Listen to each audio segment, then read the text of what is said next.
Hello everyone, welcome back. आज हम लोग बात करने जा रहे हैं लाग्रांज इंटरपोलेशन मेथड के बारे में। ये बहुत ज़्यादा इंपॉर्टेंट टॉपिक है। इससे एक क्वेश्चन हमेशा आपके यूनिवर्सिटी में जो एग्जाम होते हैं उसमें फंसता है। ये बहुत ही ज़्यादा इंपॉर्टेंट टॉपिक है। चलिए सबसे पहले बात कर लेते हैं कि what is the Lagrange interpolation. देखिए, लाग्रांज इंटरपोलेशन क्या होता है कि एक वे होता है वैल्यू को फाइंड करने का। लिखा है, इसके अगर डेफिनेशन की बात की जाए, Lagrange interpolation is a way of finding the value of any function at a given point when the function is not given. यानी कि जब फंक्शन नहीं गिवन होता है तब हम लोग क्या करते हैं, लाग्रांज इंटरपोलेशन का यूज करते हैं एक वैल्यू फाइंड करने के लिए, किसी भी गिवन फंक्शन की वैल्यू फाइंड करने के लिए। We use the other point of the function to get the value of the function at any required point. यानी कि हम लोग क्या करेंगे, हम लोग को कुछ पॉइंट्स गिवन होंगे, कुछ अदर्स पॉइंट गिवन होंगे। उन पॉइंट्स की हेल्प से हम लोग किसी भी फंक्शन की वैल्यू निकाल सकते हैं। अब वो कैसे करेंगे हम लोग एग्जांपल की हेल्प से देखेंगे। तो अभी पढ़ लेते हैं। सबसे पहले एक छोटी सी इंफॉर्मेशन और ले लीजिए आप कि लाग्रांज से polynomial are used for polynomial interpolation for a given set of distinct point. मैंने कहा था कोई भी पॉइंट यानी कि अदर पॉइंट की हेल्प से हम लोग क्या कर सकते हैं कि फंक्शन की वैल्यू फाइंड कर सकते हैं। अब वो पॉइंट जो होंगे वो कौन कौन से होंगे, सबसे पहले एक्स आई होगा एंड वाई जे होगा। ये दो पॉइंट्स होंगे, इनकी हेल्प से हम लोग nth डिग्री पॉलिनोमियल अप्रोक्सीमेशन निकाल सकते हैं। यानी कि Lagrange interpolation is also an nth degree polynomial. यानी कि हम लोग इन दो पॉइंट से एक्स और वाई के पॉइंट से, एक्स आई और वाई जे के पॉइंट से हम लोग एन नंबर ऑफ डिग्री जो होगी उसकी वैल्यू निकाल सकते हैं। अब इसका फॉर्मूला भी होता है। देखिए, अगर हम लोग फर्स्ट ऑर्डर निकालेंगे, सेकंड ऑर्डर निकालेंगे तो उसका भी अलग फॉर्मूला होता है। बट हम जो यहाँ बात करने जा रहे हैं वो है nth टर्म का। ठीक, अगर हम लोग nth टर्म की बात करें जाए तो यहाँ पे बात करें nth टर्म का जो फॉर्मूला होगा वो समझ लीजिए। अगर फॉर्मूला की बात करें nth टर्म की तो फॉर्मूला है y equal to x minus x i x minus x two, ये dot dot dot x minus x n divide by x zero minus x one x zero minus x two x zero minus x n. ये multiply हो जाता है zero से, overall multiply होगा zero से। फिर plus करेंगे, प्लस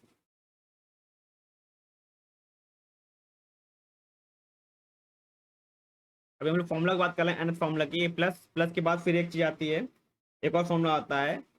ये फॉर्मूला बहुत ज्यादा बड़ा है, ठीक, आप उसको याद करना पड़ेगा।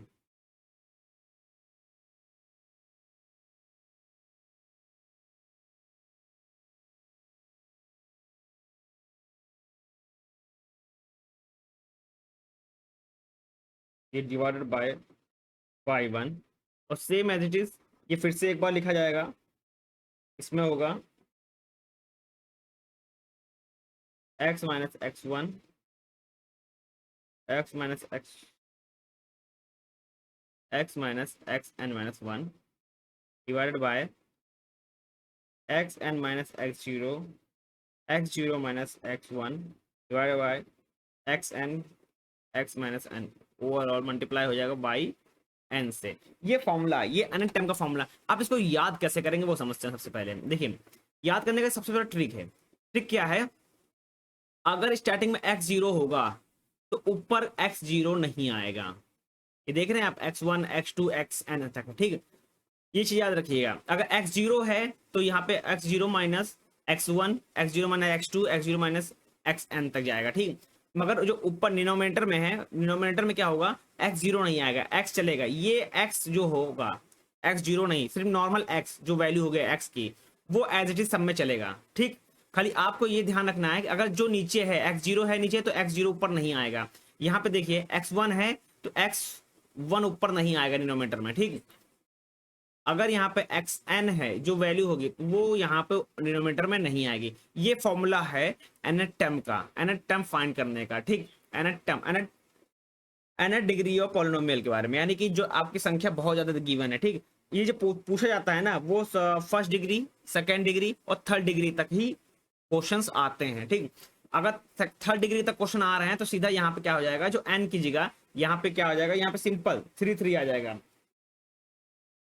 यहाँ पे जो सिंपल एन की जगह थ्री थ्री आ जाएगा। अगर एन की वैल्यू क्या है, थ्री है, तो जहां जहां एन है वहां पे क्या आ जाएगा, थ्री आ जाएगा, ठीक।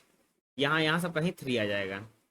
ठीक, नाउ ये तो हो गई बात फॉर्मूले की। फॉर्मूला आपको समझ में आ गया कैसे याद करना है। ठीक, अब हमारे पास एक गिवन क्वेश्चन है, हमारे पास गिवन एग्जांपल है। ठीक, तो एग्जांपल को सब समझते हैं। सबसे पहले लिखा है find the value of x at x equal to 0। मैंने अभी फॉर्मूले में आपको बताया है कि जो सिंपल एक्स, जो एक्स की यहाँ पे देखिए सिंपल एक्स, इसकी वैल्यू यहाँ पे गिवन है, क्या है, 0 है। ठीक, और बाकी अदर्स पॉइंट यहाँ पे गिवन है। ये पॉइंट हो गया एक्स, ये वाई हो गया, ये एक्स हो गया, ये वाई हो गया, ये एक्स हो गया, ये वाई हो गया, ये एक्स हो गया, ये वाई हो गया। ठीक, नाउ इस तरह के पॉइंट्स आपको क्वेश्चन में गिवन होंगे। आपके यूनिवर्सिटी लेवल एग्जाम होते हैं। सबसे पहले इसको सब सिंपल वे में लिख लेते हैं, आपको समझने में आसानी रहेगी। ठीक,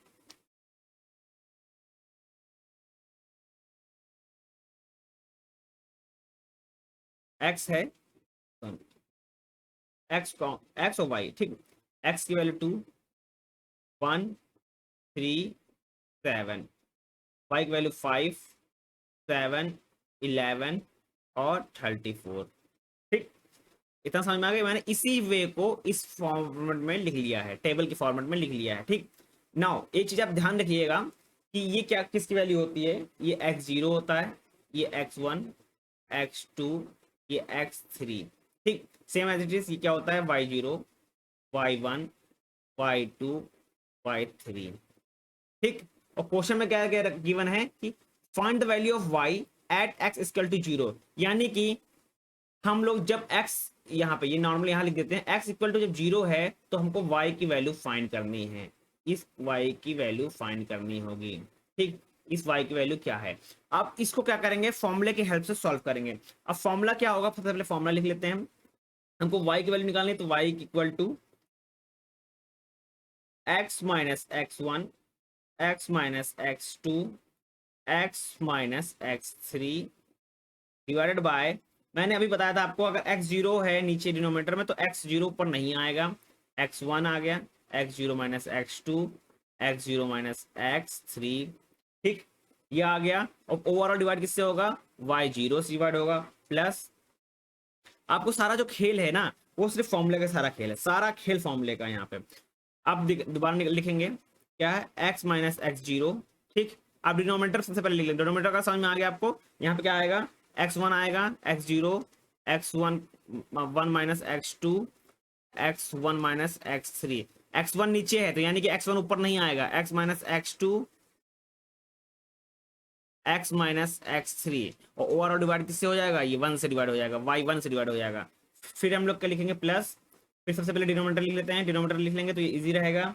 यहाँ पे आएगा x2 minus x0, x2 minus x1, x2 minus x3। ऊपर क्या आएगा, x minus x0, x minus x1, x minus x2, sorry x3, क्योंकि x2 नीचे है तो ओवरऑल मल्टीप्लाई किससे हो जाएगा, y2 से मल्टीप्लाई हो जाएगा। प्लस करेंगे, प्लस करने के बाद फिर से एक बार फॉर्मूला, क्योंकि y3 भी है ना, वैल्यू 3 है ना, n की वैल्यू की यहाँ तक है, 3 तक है, यानी कि 3 वैल्यू है। हम लोग कहाँ तक जाएंगे, 3 तक मूव करेंगे। तो सबसे पहले हम डिनोमिनेटर लिख लेते हैं। डिनोमिनेटर में क्या आएगा, x3 माइनस x0,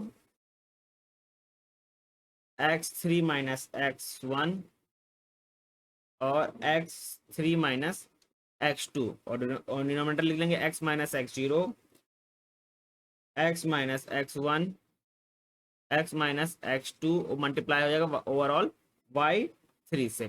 ये हमारा फॉर्मूला लिख गया। ठीक, फॉर्मूला लिख गया। सिंपल क्या करना है अब हम लोग को कि इसी फॉर्मूले में हम लोग वैल्यू पुट करेंगे। ठीक, मैंने आपको बता दिया है कि y1 की वैल्यू कौन सी है, y2 की वैल्यू कौन सी है, y3 की वैल्यू कौन सी है, ये सब बता दिया मैंने एक चीज और बताई आपको कि x0 की वैल्यू क्या है, x1 की वैल्यू क्या है, x2 की वैल्यू क्या है, x3 की वैल्यू क्या है। ठीक है, और आपको x की वैल्यू भी पता है, तो सीधा आप क्या करेंगे, ये वैल्यू इस फॉर्मूले में पूरा पुट करेंगे। जैसे फॉर्मूले में वैल्यू पुट करेंगे तो आपको क्या आ जाएगा, आंसर आ जाएगा, y की वैल्यू आ जाएगी। चलिए हम लोग इस वैल्यू को पुट करते हैं।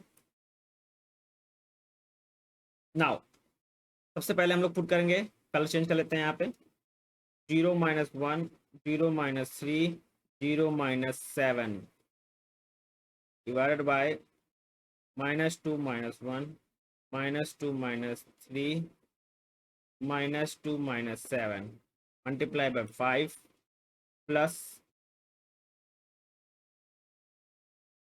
ये प्लस होगा, फिर से वही। अब इस चीज के लिए लिखेंगे हम लोग, इस फॉर्मूले के लिए यहाँ value 0 minus 7 overall divided by 1 plus 2 1 minus 3 1 minus 7 multiply by 7।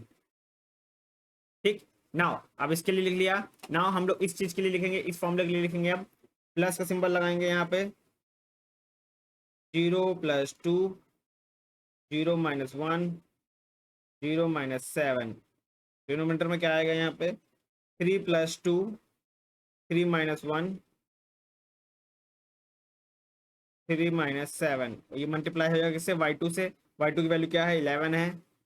y2 की वैल्यू यहाँ पे 11 है। Then plus 0 plus 2 0 minus 1 0 minus 3 divided by 7 plus 2 7 minus 1 7 minus 3, ये 34 हम लोग ने इसके लिए लिख लिया। देखिए पूरा हमारा फॉर्मूला कंप्लीट हो गया। आप देख सकते हैं यहाँ पे वैल्यू देख सकते हैं, सेम वैल्यू हम लोग ने थी, ये वैल्यू ऊपर गिवन है, सेम वैल्यू हम लोग ने क्या कर दी, फॉर्मूले में पुट कर दी। ये हमारा आ गया। ठीक, अब इसको हम लोग सॉल्व करेंगे। ठीक, नाउ ओवरऑल हम इसको सॉल्व करेंगे तो हमारी y की वैल्यू क्या क्या आएगी, y इक्वल टू, पहले का सॉल्व करेंगे तो हमारा आएगा 21 डिवाइडेड बाय 15, 21 डिवाइडेड बाय ये 7 होगा 27, प्लस सेकंड को सॉल्व करेंगे तो आएगा 49/6। इसको सॉल्व करेंगे 49/6 आएगा। अब इसको सॉल्व करेंगे तो प्लस -77/20 प्लस, अब इस चीज को सॉल्व करेंगे तो ये आएगा हमारा 51 डिवाइडेड बाय 54। ठीक, ये ओवरऑल हम लोग सॉल्व कर लिया। अब फिर से इसको सॉल्व करेंगे तो हमारा y की वैल्यू क्या आ गई, 1087 डिवाइडेड बाय 180। ठीक, ये वैल्यू आ गई। यानी कि फॉर्मूले में क्वेश्चन पूछा गया था find the value of y at x equal to 0, तो हमारा क्या आ गया, at x equal to 0 y equal to 1087 upon 180। ये हमारा आंसर आ गया है। ये हमारा आंसर है। आपको कुछ नहीं करना है, आपको सिर्फ फॉर्मूला याद रखना होगा। फॉर्मूला आपको पता है, ठीक, वैल्यू पता है। यहाँ पे देखिए वैल्यू कितनी है, 0 1 2 3 है, तो यानी कि n इक्वल टू 3 हो गया, तो हम लोग n इक्वल टू 3 तक वैल्यू निकालेंगे। ठीक, मैंने आपको फॉर्मूला बताया था n तक। यहाँ पे जहां जहां n है, अगर जितनी वैल्यू होंगी उसके हिसाब से यहाँ पे n की वैल्यू रख देंगे, आपका फॉर्मूला बन जाएगा। ठीक, ये फॉर्मूला ही बहुत ही ज्यादा इंपॉर्टेंट है। अगर फॉर्मूला याद है तो आप कोई भी क्वेश्चन इससे सॉल्व कर सकते हैं। ठीक, तो इसीलिए क्वेश्चन पूछा था कि find the value of y at x equal to 0। At x equal to 0 पे हमारी y की वैल्यू होगी 1087 अपॉन 180 आ गई। यही हमारा आंसर है। Thank you.